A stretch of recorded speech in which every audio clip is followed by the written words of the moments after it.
ચલો next question.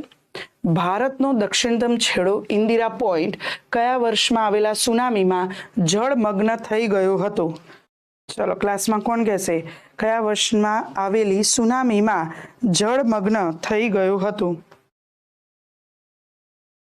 હું તમને હજુ ફરીથી કહું છું, ધોરણ 9 ની જીસીઆરટી.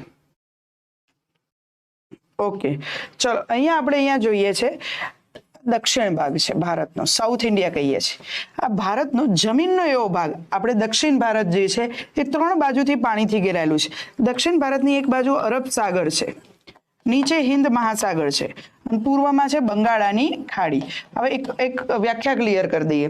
જમીનનો એવો ભાગ જે 3 બાજુથી પાણીથી ઘેરાયેલો હોય, 3 બાજુથી પાણીથી ઘેરાયેલ હોય તો આપણે એને દ્વીપકલ્પના નામે ઓળખીએ છીએ. કયા નામે? દ્વીપકલ્પ. આપણે એને પ્રાય દ્વીપના નામે પણ ઓળખીએ છીએ. તો જમીનનો એવો ભાગ છે જે 3 બાજુથી પાણીથી ઘેરાયેલો છે. પ્લસ બંગાળાની ખાડીમાં ભારતના ટાપુ સમૂહ આવેલો છે. આનું નામ છે આંદામાન ટાપુ, આંદામાન ટાપુ અને નિકોબાર ટાપુ. આંદામાન અને નિકોબાર. આંદામાનથી નિકોબાર બંને 10 ડિગ્રી અક્ષાંશીય રેખાથી અલગ થાય છે. કેટલા ડિગ્રી અક્ષાંશીય રેખાથી? 10. હવે આ છેલ્લો પોઈન્ટ જે છે નિકોબારનો, એને ગ્રેટ નિકોબાર કહેવામાં આવે છે. ધ્યાન રાખજો મિત્રો, કયો નિકોબાર કહેવામાં આવે છે? ગ્રેટ નિકોબાર.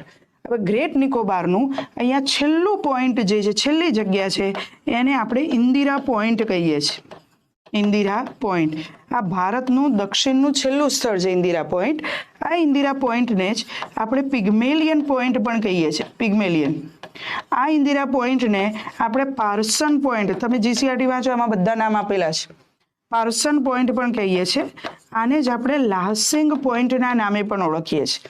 તો એક જ જગ્યાના 4 નામ છે મિત્રો. હવે ક્વેશ્ચન એવું પૂછે, માની લો આપણે આ પૃથ્વી દોરી, આ 0 ડિગ્રી વિષુવવૃત્ત રેખા, આ કર્ક રેખા છે અને આ રીતે આપણે ભારતને ડ્રો કર્યું. ભારત ઉત્તરમાં છે. તો ઇન્દિરા પોઈન્ટનો આ જે ઇન્દિરા પોઈન્ટ જે છે એવું કહી શકાય કે વિષુવવૃત્ત રેખાની પાસે આવેલું સ્થળ છે. તમને પૂછે ભારતનું કયું સ્થળ વિષુવવૃત્ત રેખાની પાસે આવેલું છે, તો તમારો આન્સર રહેશે ઇન્દિરા પોઈન્ટ. ઇન્દિરા પોઈન્ટમાં પણ ગ્રેટ નિકોબાર. કયું નિકોબાર? ગ્રેટ નિકોબાર. બીજું ખાસ ધ્યાન રાખજો તમે, આ ઇન્દિરા પોઈન્ટ ડૂબ્યો ક્યારે? જ્યારે સુનામીમાં જળમગ્ન થઈ ગયો તો આન્સર આવે 2004. કયું વર્ષ આવે? 2004. તો દેખો નાના નાના પ્રશ્નો છે, ધોરણ 9 માંથી કાઢેલા છે.